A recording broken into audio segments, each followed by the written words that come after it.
ਪਾ ਕੇ ਐਂਟਰ ਹੋਇਆ। ਯਕੀਨ ਮੰਨੋ ਸਾਡੇ ਹੁਣ ਇੱਕ ਕੰਪਲੈਕਸ ਨਵਾਂ ਬਣ ਗਿਆ।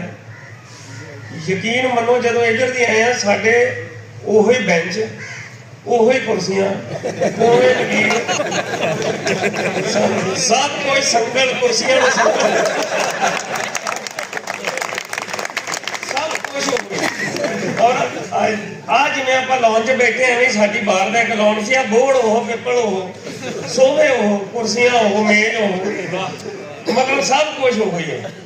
ਸਿਰਫ ਇੱਕ ਵਿੱਚ ਲਕੀਰ ਖਿੱਚ ਦਿੱਤੀ ਤੇ ਸਾਨੂੰ ਵੰਡ ਦਿੱਤਾ ਗਿਆ।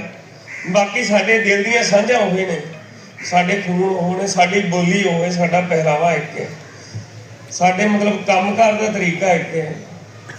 ਜਿਵੇਂ ਜਿਹੜੇ ਸੈਕਸ਼ਨ ਤੁਹਾਡੇ ਨੇ 302 326 ਲੱਗਦੀ ਉਹਨੇ ਸਾਡੇ ਲੱਗਦੀ।